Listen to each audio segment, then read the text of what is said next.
terrible purpose. The holy war. The jihad.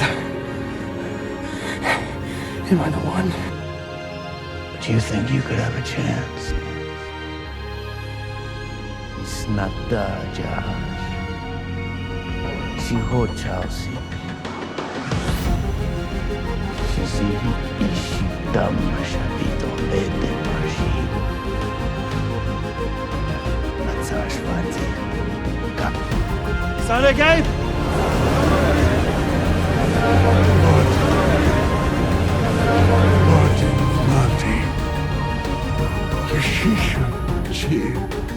Sheath Gim Shari. Sakai. Rui Dimenaruk Ashini!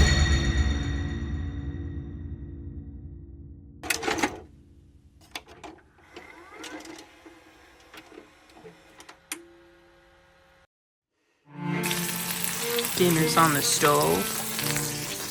And I'm starting Dune. You gotta make the most of the time you have, okay? I got 4 minutes till I have to do something on the counter.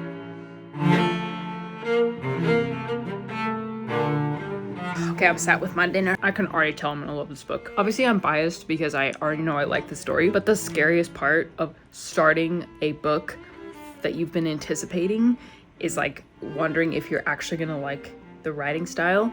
And I was gripped in the first like couple paragraphs. Can you hear Joshua yelling in the other room? And there's a line here.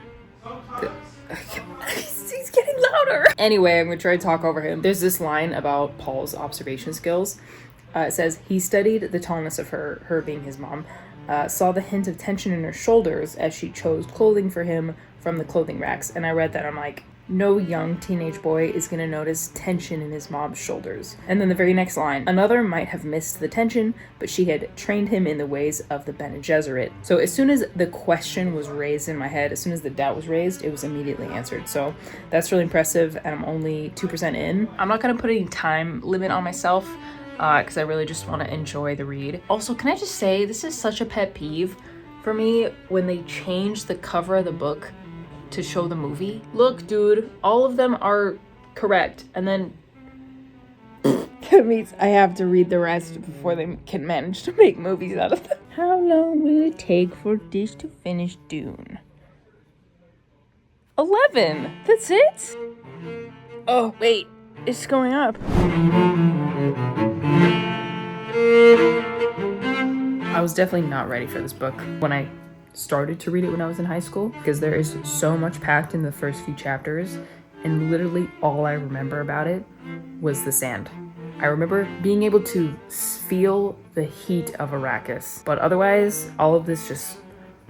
I'm at the part in Dune where Jessica and Paul are being captured, and Paul uses the voice for the first time, and it kind of, in a way that the movies honestly like couldn't really have explained, the book explains more into how the voice works. Like, if you get commanded by the voice, it doesn't turn your mind blank or anything. It doesn't turn you into a robot. It actually like convinces the logic of your brain. After Jessica's gag gets removed, it says, Jessica twisted her neck, spat out the gag. She pitched her voice in low, intimate tones. Gentlemen, no need to fight over me. At the same time, she writhed sinuously, I don't know that word, for Kenneth's benefit. She saw them grow tense, knowing that in this instant they were convinced of the need to fight over her. Their disagreement required no other reason. In their minds, they were fighting over her. That is very cool. That is different from how my perception of the voice was just from watching the movies. That almost makes it feel more powerful than just like a complete control over the person. I'm about 30% through. There's been some things I liked and some things I was not sure of at first. So the book is written in omniscient third person, which basically means we get insights into what every character is feeling. We're not following one particular POV. And I didn't like it at first because in a lot of cases, omniscient third person is used to, basically it's used for exposition and can sometimes be just really lazy. But with this, I've changed my mind on it a little bit because there are so many players There's so many different subplots and different characters who want different things, and there's betrayal and attempted betrayal and loyalty, and like those inner thoughts are really interesting. And I just think, you know, it's taken 275 pages to get to what I would say action, and everything else has just been like political conflict and like world building. And I'm trying to imagine how much longer it would have had to be to explain everything that's in those first 300 pages without using third-person omniscient. So the story, in my opinion, is complex enough that third-person omniscient is like totally was a wise choice, I think. Back into it. Good morning. I'm getting lunch with my mom today, but I'm gonna try to fit in like 10 minutes of reading before.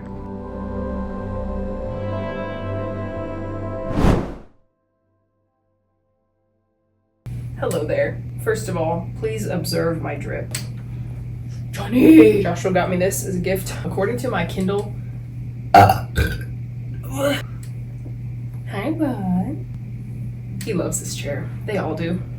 They sit in it more than I do. 5 hours left, but if you subtract the appendices, I have a little less than 4. I've just gotten past where Dune Part 1 ended. I feel like I had to read it slow so that I could absorb the information. But now things are moving a lot faster. Paul and Jessica are with the Fremen. We're getting into the more meaty action. I'm having a domestic day. I clean the kitchen and I have a load of laundry running right now. I'm gonna sit here for as long as I can, as long as I can focus, assuming I don't fall asleep. I've got my book, I've got my cat, I've got 2 sources of hydration because this book makes me so thirsty. In the truest sense of the word, water is like the currency amongst the Fremen. Like, it is the most valuable resource. It is spiritual, symbolic, it has practical use, and it has, like I said, it has a lot of spiritual value. Jessica is just now getting essentially used to living with the Fremen, or living the Fremen way. Not only, you know, is water scarce, you also have to physiologically get used to like just a lower intake of water. And if you've ever been dehydrated for a long period of time, it's really uncomfortable. Like, you lose your energy, it can cause headaches, your skin feels dry, your mouth is dry. Jessica's like going through that right now. I'm like, oh, thank you, God. Thank you, God. I have this water right here that I'm gonna drink and enjoy every drop. Cue the time lapse.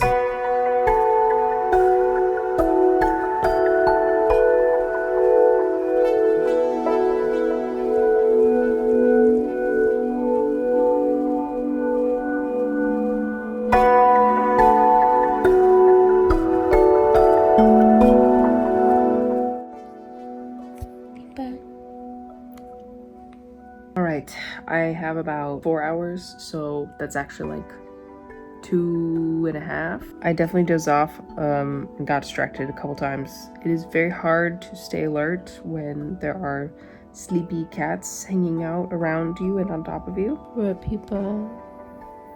BCP. We're going back and forth between 2 POVs. One of them is Paul, Jessica, and Chani and Stilgar, and the rise of Feyd-Rautha. Both are very interesting. There were definitely some changes made from the movie. She definitely plays a different role in the movie than she plays in the book. I'm gonna take a break, might read again tonight, because I really would like to finish it. I need to avoid sleepy peepers.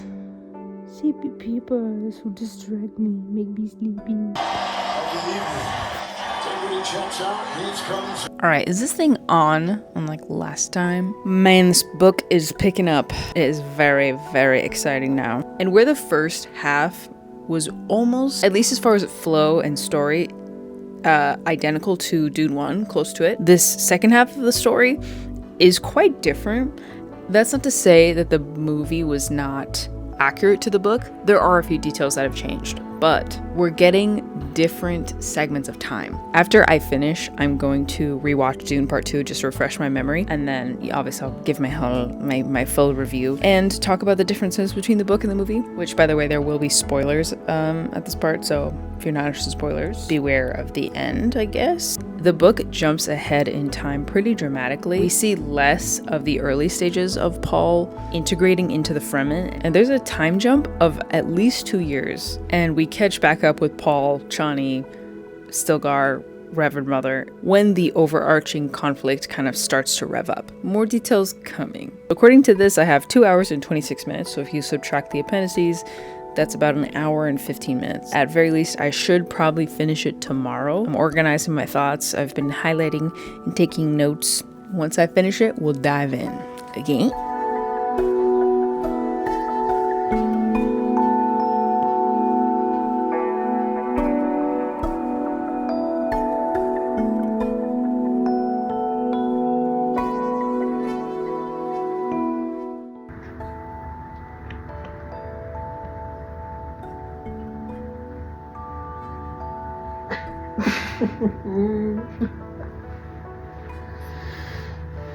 She went out of her way to step on my hand.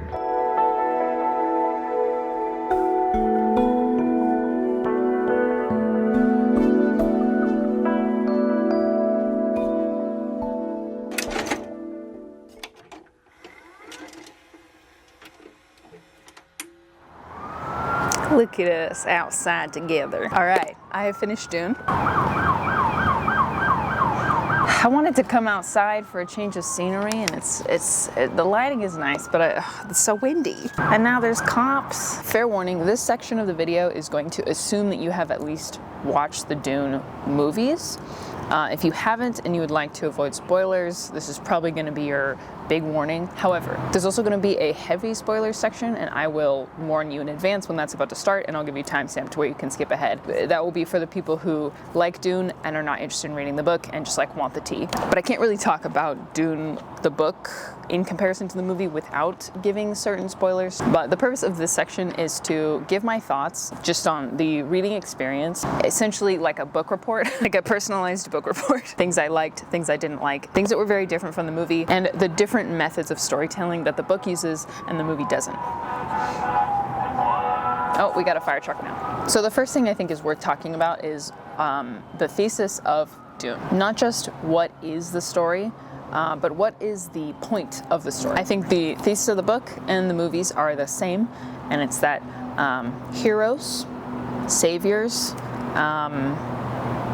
political leaders are dangerous, and humans are malleable. Humans are able to be manipulated in a way that they can be used for power, right? Dune is a sci-fi, so I think it's important to ask the question, what circumstances are created in Dune that would not be possible in the natural, known universe that we live in? The first thing I think we need to talk about is the Bene Gesserit, this elite group of women who train each other, pass down powers, essentially. The most important powers of which being prophecy, visions of the future, being able to use the voice to command and to influence also, and the process of generational selective breeding. And they infiltrate politics, leadership, and pull the strings behind the scenes. It's also worth bringing up spice and the worms, and those two things combine to create this desert power as well as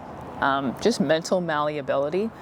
Spice is kind of what unlocks or helps Paul through his visions of the future, and also create a malleable mind in the Fremen. The presence of strange selective power blurs the lines between magic and religion, and people like the Bene Gesserit, the politicians who work with the Bene Gesserit, can, over hundreds or thousands of years, implant prophecies of things that they can make happen in order to control people and in order to control the changing hands of power. The reason Paul is so powerful is because of the legends that the Bene Gesserit have planted over generations. They're able to implant the legend and see it to fulfillment. So in Dune, religion and politics are inseparable. I would also say that's true in the real world. Religion is used to unite people. It is used to empower people, to motivate conflict. to inspire like felt ownership of a piece of land. You could see that in American history with the concept of manifest destiny. God ordained right to take over America and to consequently decimate the Native Americans. There's so much I could talk about, all of the different aspects that cause this story to play out as it does. For the purpose of this video, I'm just going to focus on Paul and the different stages of his life. So in his youth, we see him kind of taking a backseat to both his father and his mother. He's very observant, he's wise and cunning, and we do see that in the movie, I would say. And we get to see signs of his ducal training as well as his Bene Gesserit training, and we see them intermix. We see the early signs of his formidability. He's being primed for politics and religious power. And when we get to the desert and after Paul's father dies, we see this shift. Jessica begins to take a backseat and Paul takes the front seat. He starts getting visions. He becomes a lot colder and very kind of judgmental of his mother. It's strange. He snaps at her. We see his inner thoughts, and he starts to think very lowly of her. He calls her weak and slow and emotional. He doesn't understand, while he's having the visions, he doesn't understand Jessica's mourning of her husband. It's weird. And he falls into his role with the Fremen very quickly. This is one of probably the biggest differences between the book and the movies. Dune Part 2 focuses a lot on Paul trying to essentially integrate and convince the Fremen that he is Lisan al-Gaib. In the book, he gets accepted pretty quickly, and one of the leading oppositions in Paul's life in the movies is Chani, but she is a very different person in the book. They redesigned Chani's character in the movies to help essentially guide the audience to understanding that Paul is not a savior. She is almost the exact opposite in the book. She's very compliant. They have this metaphysical understanding of each other. They kind of see the future and the present, so they match up almost immediately. She supports him and believes in him, worships him and loves him from the get-go. And there is a huge jump in time from when we see him and Chani get on the same page to when the primary war conflict begins. There's no clear point of view. I would say the book almost reads like a history book, and that's not to say that it's boring. It is not. There is no like personality of the narrator per se. It's a recollection of events, and we see and we hear the thoughts of every character. And it is very clear throughout the book that Paul never drinks his own Kool-Aid. He sees this vision of his whole life playing out, and what is at the end of his supposed destined journey is this terrible purpose, also referred to as jihad. And that term was not used in the movie, but it's these visions of destruction, of death, of doom. His main objective is to avoid that terrible purpose, to prevent that from happening. But at the same time, he's kind of following his vision. So you could almost see it as like a pride thing. He thinks that he can continue on the path that he's on and be guided by his visions, but somehow not end by fulfilling that terrible purpose. The term terrible purpose is used 20 times in the book. You hear Paul's thoughts, and you hear him express sadness and loneliness over how quickly and easily manipulated the Fremen are, especially Stilgar. There's a point near the end where Paul is kind of just looking at Stilgar. The quote that I pulled reads, "In that instant, Paul saw how Stilgar had become transformed from the Fremen Nabe to a creature of the Lisan al-Gaib. It was a lessening of the man. Paul felt the ghost wind of the jihad in it. I have seen a friend become a worshiper." And we watch and witness and hear Paul wield whatever power he has when it suits him. He is Duke Atreides. He is Lisan al-Gaib. He is the Muad'Dib. He is the Kwisatz Haderach. He uses his power interchangeably and together when it suits the situation. Okay, this is the heavy spoiler section because there's a few things that made my jaw drop open when I realized. If you would like to read the book, just skip to this timestamp.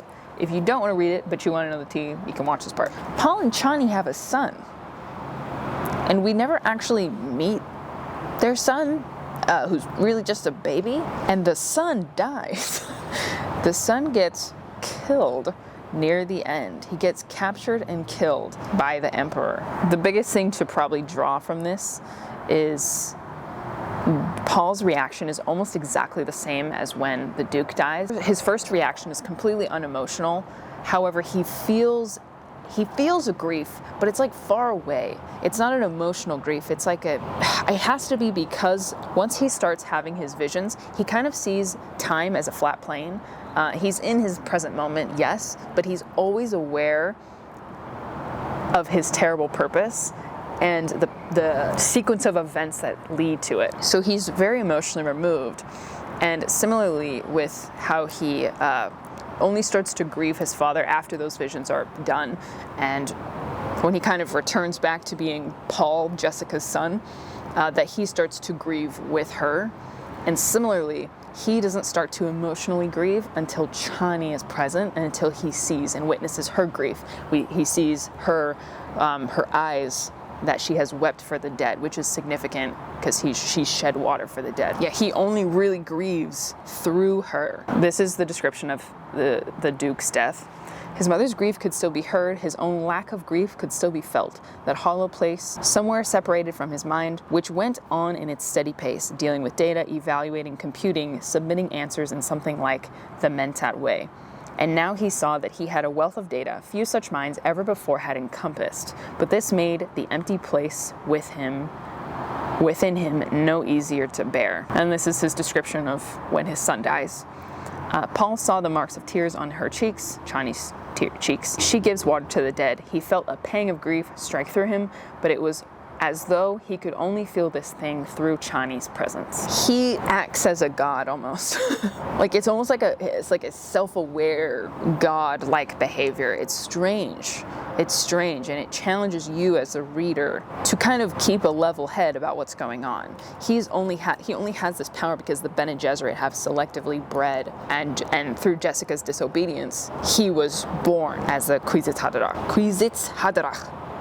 Another big thing, Jessica gives birth, obviously, in those 2 years.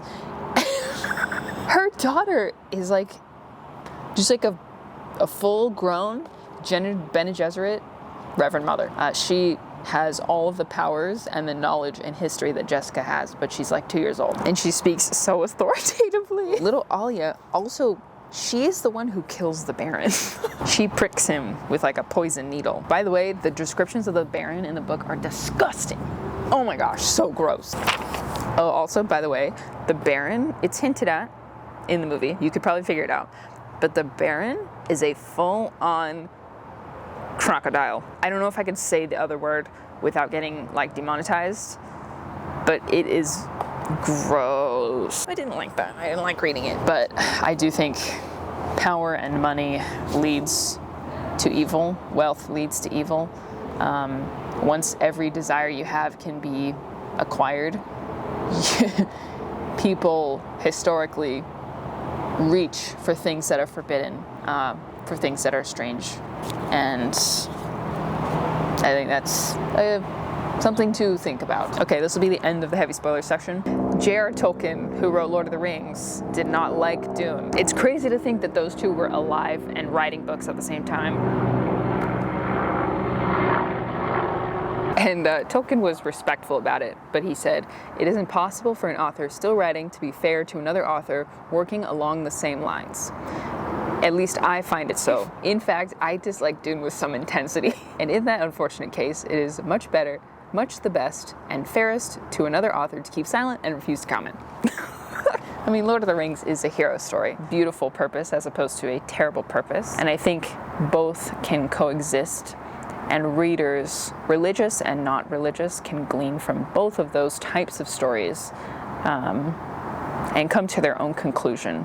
All it is information, right? It's stories. They're allegories for humans to learn from their reflection of culture. Okay, quickly, things I liked, things I didn't like. I really liked Princess Irulin's commentary. That she had a little quote at the top of every chapter.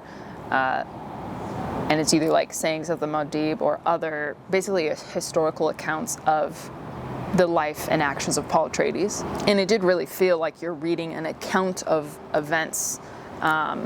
It's like a narrative history book, essentially. It prompts the reader to analyze, and it leaves it up to you to come to a conclusion. I wish we could have seen more of Paul's rise as the Muad'Dib. But that was less of a conflict point. They kind of created that conflict point in the movie. However, there are sequences in the book where Paul and the Fremen are kind of arguing over tradition. Paul is essentially trying to break a tradition so that Stilgar can remain alive, and it almost reads like in the Gospels, where Jesus is arguing with the religious leaders. There is some interesting parallels there. Yeah, the movie embellishes, but I don't think it embellishes in a bad way. I think it just gives us as a reader more to work with. The movies and the book kind of run parallel, almost parallel, for the first half, and then they go completely opposite directions, and then they kind of end in almost the same place. I have mixed feelings about the third-person omniscient. I'm not going to say I totally dislike it. I do feel like generally third-person omniscient is kind of a cop-out. It's too easy. However, there's so many different players, so many different types of conflict going on between individuals and between groups that it is interesting and helpful to see what each person is thinking in a conflict and to know more of the unstated conflict. And it would be hard to show that. The book would probably be a lot longer if they showed the results of every person's, like what they were saying versus what they were thinking. The book would probably be 1,000 pages if that was the case. The end is very abrupt. The Dune ending does not feel like a Dune ending. It feels like Frank just put down his pen and was like, okay, I'm done. You can make your own judgment on that. I honestly like both versions of Chani. They serve different purposes. In the book, Chani is a supporter. In the movies, Chani is used to contrast Paul, whereas in the book, the manipulation, the religious manipulation, is shown with the Bene Gesserit, with Paul's inner thoughts, the Fremen's quick acceptance of Paul, and Paul gets really easily taken in just by essentially doing what the Fremen do already, but he's just, an outlander, white boy Bene Gesserit, birthed with the gift of prophecy. Like, he's able to ride the worm, which they made a big deal of that in the movie, but in the book it's like, okay, yeah, the Fremen are excited, but all Fremen children are able to ride worms. So it's not really that impressive, but the Fremen see it as impressive. Okay, should you read Dune? Should you read Dune? I'm glad I read it. I wouldn't say it was a very enjoyable experience. It took me a month and a half to read the whole thing. It wasn't a fun experience. I didn't expect it to be fun, but it did feel pretty dry at times. It's somewhat depressing. The movies, they infuse a lot of humor through Stilgar. That's not really there in the book. It really does feel like a historical account. So if you really want all the details of the Dune universe, then it is worth reading. If you want more of the characters' inner thoughts, if you want to understand the political dance that's happening, if you want more about Feyd-Rautha, he's present through the beginning of the book, and we see his rise and his, how he's trained to be who he is. If you don't care about that stuff specifically, maybe go back and watch the heavy spoilers section. But yeah, you can make your own decision. I really did labor through this one, but I'm glad I did. And I probably will read Dune Messiah now because I want to know what happens next. That's another thing to consider. Is, I already knew what was going to happen, so it was less interesting. It was less of a surprise. I would personally give it a 4.5 stars. I only really take off the half star for my mixed feelings about the third person omniscient.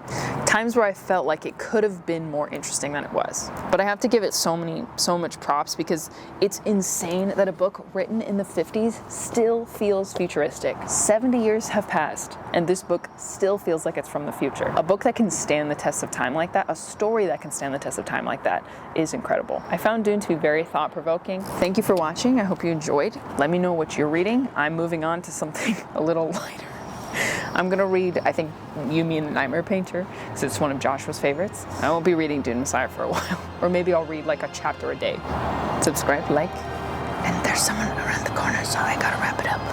Okay, bye. Love you guys. Thank you. Bye.